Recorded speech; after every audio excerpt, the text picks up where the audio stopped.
Hello, everybody. Thank you for joining me today. Today, I'm joined by Phil Bond, who is the series creator of Sondheim Unplugged, which is a show anyway, but there's also a 3-volume album, the first of two. The first two are out now. You can get digitally or on CD. The link will be down below to purchase, and there they are.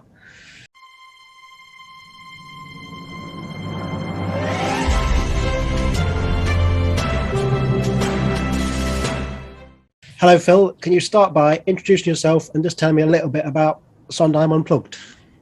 Sure. My name is Phil Geoffrey Bond, and I'm the host and creator of Sondheim Unplugged, which is a show that's been running for nearly 12 years now in New York. We started in 2010 during Sondheim. It was the year of Sondheim's 80th birthday, which was very widely celebrated in New York and in London as well.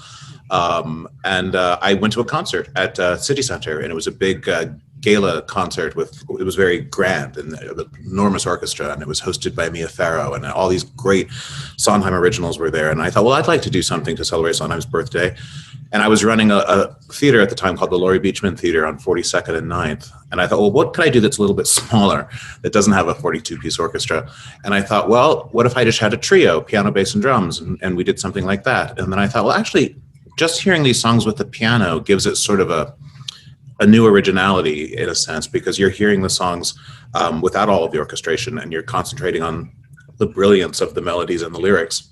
So we put together Sondheim Unplugged. It was just supposed to run for 4 performances, and knock whatever theater gods exist, here we all are over a decade later. Yeah. I suppose it's not out of question, but why Sondheim? Oh, well, he's been my biggest musical fascination since I was about 14 years old. When I was 14 years old, PBS public broadcasting, broadcast A Little Night Music, the 1990 New York City opera production, starring Danielle Furland and George Lee Andrews and Regina Resnick and Sally Ann Howes and Maureen Moore, and just a brilliant cast. And I was very involved in musical theater, and I had seen The Sound of Music, and I had seen South Pacific, and I had seen traditional musicals, which I absolutely fell in love with, but I'd never seen a musical story told quite that way. I'd never seen it presented with such wit and such an original sense of musicality. And I was absolutely fascinated. And from then on, the rest was history. I started saving up my lunch money to buy cast recordings, and, as many people who are Sondheim fanatics do. And I knew the whole canon within, the first year after that. So I've always been fascinated with Sondheim, and it just so happened that my profession and my obsession collided in New York City at the same time. I'm going to ask the impossible question early. Do you have a favorite Sondheim piece or track? Okay. Oh yeah, I think like for many people in the profession, it's Sunday in the Park with George. It's just about legacy, and it's about the struggles of creating something that hopefully will outlive you. And my favorite song of all time is "Move On" from the second act of that show. Solid. Mine would probably be Sweeney Todd, which is probably less exciting, but a masterpiece, though, for sure. Of course. As we said in the intro, it's the second edition has just come out, the second volume. So, can you tell me a bit more about the breaking down of volumes? Well, Volume 1 has 22 tracks on it, and Volume 2 has I should know this. Volume 1 has 43 tracks on it, and Volume 2 has 22 tracks on it. So it's a lot of music, a lot of great people, a lot of people who originated songs in Sondheim shows like Jim Walton and Sarah Rice and Dee Hoty from that very famous Paper Mill Playhouse production. And more to come on Volume 3. It's just a great mix of music that not only the standards and the chestnuts like the Losing My Minds and the Leave Yous and the things like that, but a lot of things that were cut from musicals. Like Lucia Spina does a wonderful version of a song that was cut from Gypsy called Smile Girls. There's a wonderful duet from Anyone Can Whistle called There's Always a Woman.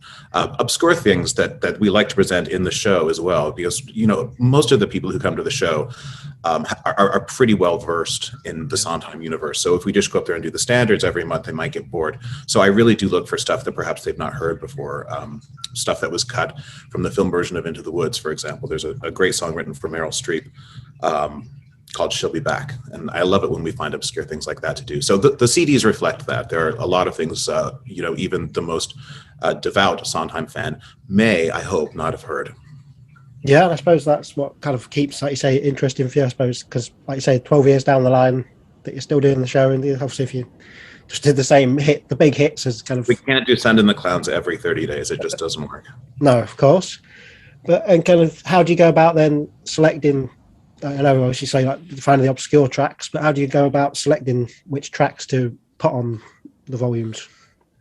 Oh, well, when we got ready to do the CDs, we'd been doing the show for 10 years at that point, and the company was, the solid core of the company was about 85 vocalists. So I went back and I looked at every single set list from every single show, and I just tried to pull, they're all brilliant singers, but I tried to pull some of the highlights as I recalled them from the past decade. And I thought we would just make one volume, but the list ended up being over 120 songs. And I said, well, I don't want to choose between these, so let's just record them all and we'll do 3 volumes. So that's how it happened. And Yellow Sound Label was very good to take on this enormous project with me. And it was, we did it during the most brutal times of COVID, where everything was on lockdown. So it took us a little longer than we wanted because the recording studios weren't always open. And then when we did get in, we had to have a COVID compliance officer, and we had to record things very carefully, and no one could be in the booth at the same time together and things like that. But that's how it sort of came about. Amazing. And as you kind of already mentioned, you've got people who kind of originated the roles and stuff doing the songs. How kind of easy was it to get people to come and do these songs again? Surprisingly, we are very blessed with great people who were in Sondheim's original musicals who come and play with us. And I think that they really enjoy doing it. I only want to work with people who are really enthusiastic about doing it. And we have the most lovely group of special guests. And it's always evolving. Like we just, next month, we're going to have Ramona Mallory, who was in the Little Night Music, the most recent revival, but her mother was Victoria Mallory, and before she passed on, she did our show early on. So it's really kind of full circle to have her back. Amazing. And again, we've already mentioned that the album kind of features just piano with Joseph Goodrich. Mm-hmm.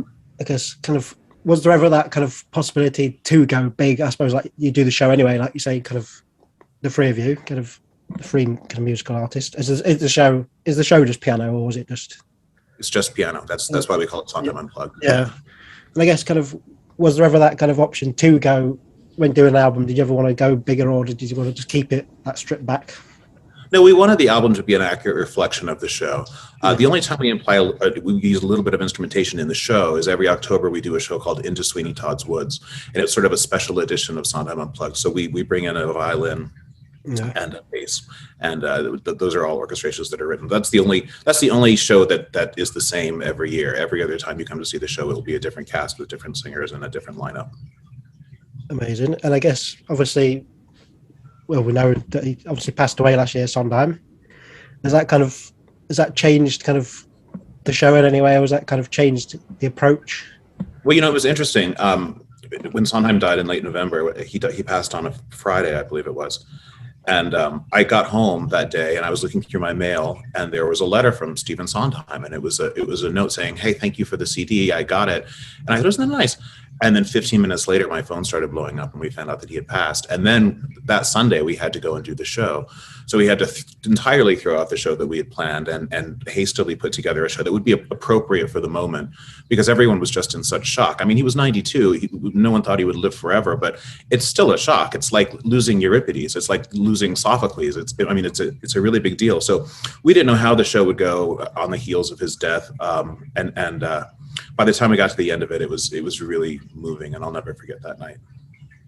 And I guess, but audiences are still very eager to come and hear Sondheim, and in a sense pay tribute to him. But the show is never a memorial. It's a fun evening in the theater, and nor would he want it to be.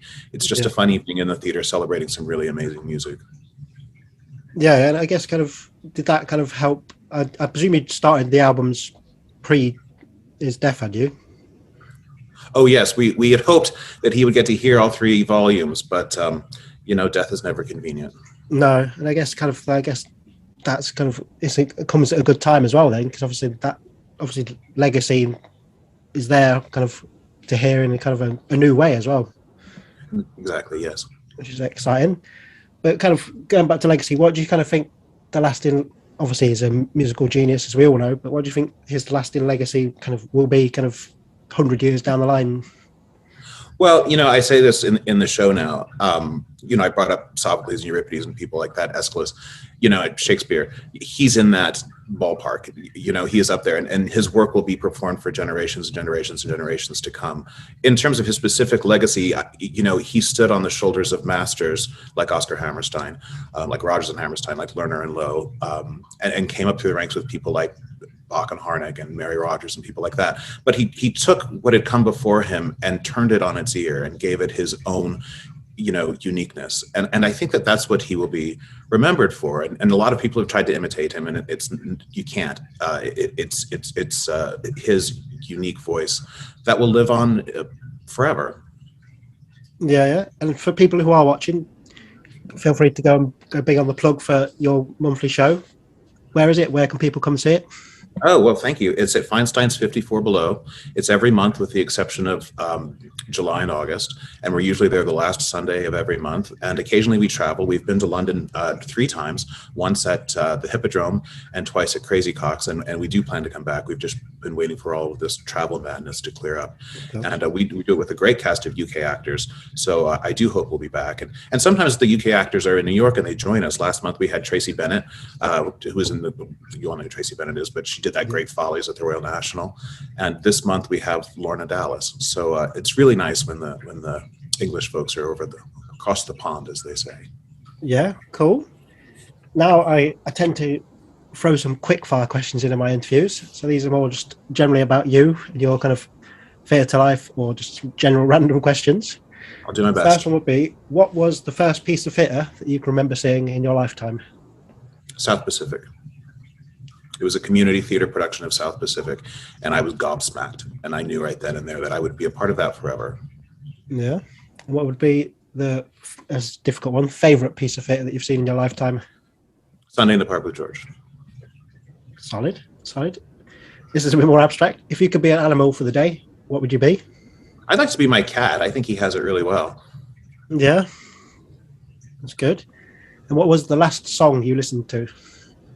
Oh, the last song I listened to was this morning because we're getting ready to put out Volume 3. It was Ken Jennings singing Not While I'm Around from Sweeney Todd. Spoiler alert, that's going to be on Volume 3. Ken Jennings was the original Tobias, of course, in Sweeney Todd. Amazing. I look forward to hearing it when it comes out. What was the last TV show you binged? Well, I just finished Inventing Anna, the Chandra Rhimes series, which was very unsettling, but I finished that. I finished that 2 nights ago. Last night I finished Bridgerton, the new Bridgerton. Oh, yes. Lovely to look at. I've not started the second series yet, but I will get onto it. Oh, check it out. And what would be either to perform or do a show in or visit your favourite theatre? Oh, my favorite theater, would probably be the theater where I saw my first Broadway show, the Booth Theater on Broadway, and that's also where Sunday in the Park with George played. It's a beautiful, beautiful theater. Yes, I've never been to Broadway or anything yet, so hopefully, you must come. You must come. I will come, and obviously I'll time it well, and I'll come and see the show. That would be lovely. I'd love to welcome you. That'd be amazing. If you weren't doing the job you do, what do you think you'd be doing with your life? Well, no one's ever asked me that. I don't think there was any question that this is what I was going to do. I don't know. I think I would have enjoyed advertising. I think that would have been interesting for me. But, it's always better to be, it's never great when you have to sell something. It's always better to be the one who can pick up the phone and say no. So I don't know if I'd like that much. But I always kind of thought that would be an interesting, like a Madison Avenue advertising job. Yeah. Or maybe teaching something. Yeah. I've just started a kind of a teaching assistant job, and that's kind of really fun. Yeah, that's great. So it's kind of fun. If you could have dinner with any 3 guests, I'm presuming Sondheim might be one of them, but who would you invite? Stephen Sondheim, Barbara Streisand, and Carol Burnett.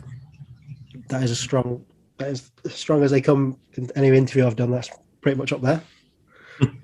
What does theatre mean to you?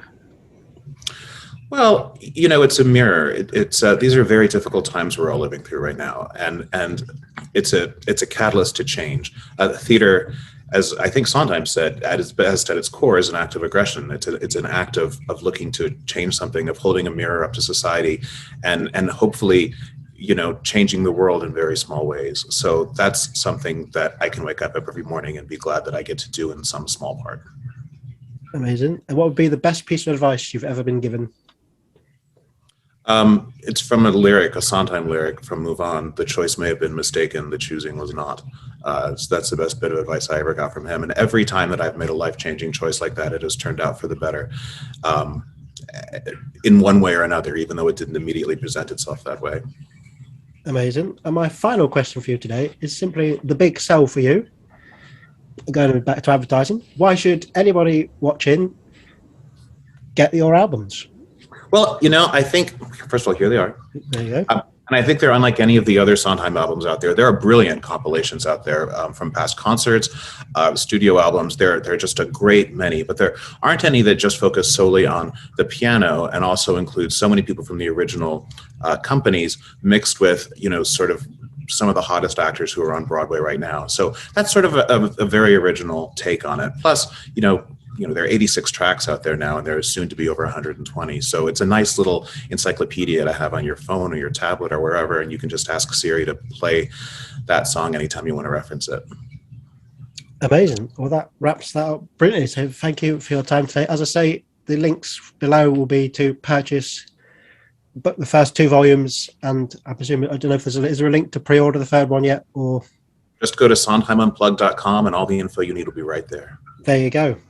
Even better. And obviously links for tickets and everything, like I say, will be below, or to the website. So thank you, Phil, for your time today. It's a brilliant collection. Mark, thank you for doing it.